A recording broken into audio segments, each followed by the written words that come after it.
こんにちは。今日のポッドキャストでは日本の趣味文化、特にアニメと漫画についてお話しします。エピソードの最後に漢字リストとクイズのリンクがありますので、ぜひチェックしてください。そしてこの動画を楽しんでいただけたら、いいねとチャンネル登録もお願いします。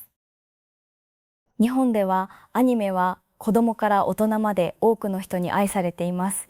テレビで放送されるものもあれば、映画館で公開されるアニメ映画もあります。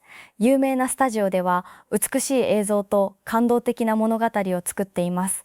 海外でも人気が高く、日本文化を知るきっかけにもなります。漫画は日本の書店やコンビニで簡単に見つけられます。ジャンルがとても豊富で、スポーツ、恋愛、冒険、歴史など様々です。1話ごとに少しずつ楽しめる雑誌や、1冊にまとめられた単行本もあります。読書が苦手でも絵が多いので読みやすいです。日本の学生は放課後や休日にお気に入りのアニメを見たり、漫画を読んだりします。友達とストーリーやキャラクターについて話すのも楽しい時間です。新しいエピソードが出ると話題になります。これがきっかけで友達が増えることもあります。アニメのイベントや展示会も人気です。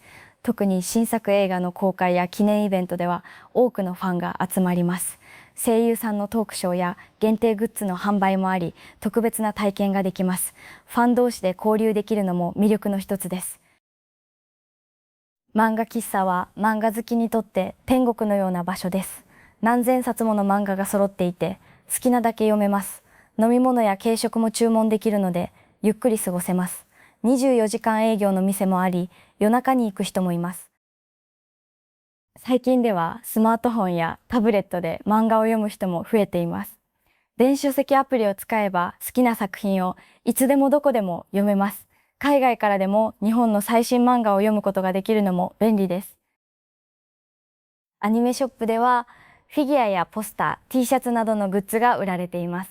限定品やイベント商品はすぐに売り切れることもあります。ファンにとってはお気に入りのキャラクターグッズを集めることも楽しみの一つです。コスプレは日本のアニメ文化の中でも人気の趣味です。好きなキャラクターの衣装を着てイベントや撮影会に参加します。細かい部分までこだわって作る人も多く、その情熱には感心します。アニメと漫画は日本語学習にも役立ちます。日常会話や表現を自然に学べるだけでなく、漢字や単語も増やせます。字幕を使えば聞き取りと読みの練習を同時にできます。楽しく勉強できるのが大きな魅力です。学校の文化祭ではアニメや漫画をテーマにした展示や劇を行うことがあります。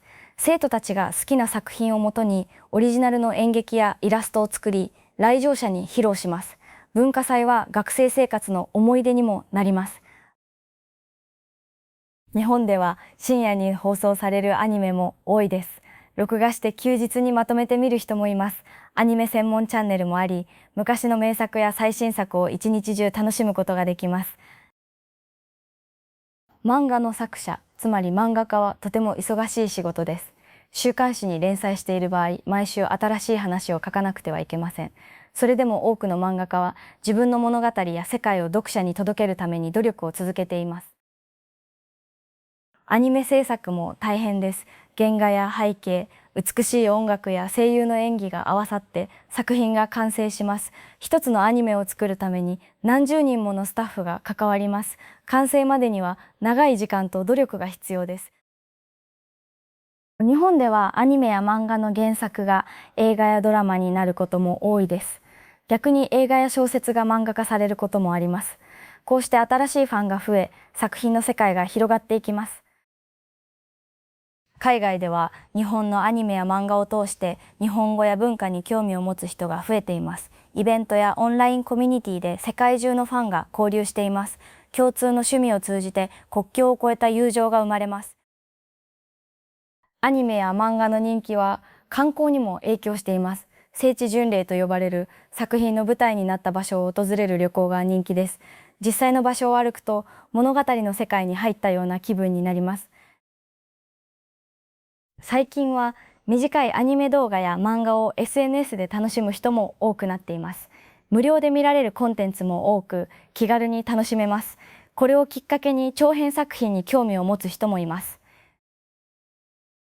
日本のアニメや漫画文化はこれからも世界に広がり続けるでしょう。新しい作品や才能が次々と登場し、多くの人を楽しませています。好きな作品を通して日本語や文化をもっと深く知ることができます。今日のエピソードはいかがでしたか？漢字リストとクイズは説明欄にありますので、ぜひ挑戦してみてください。そしてこの動画が役に立ったと思ったら、いいねとチャンネル登録をお願いします。聞いてくれてありがとうございました。また次のエピソードで会いましょう。じゃあまたね。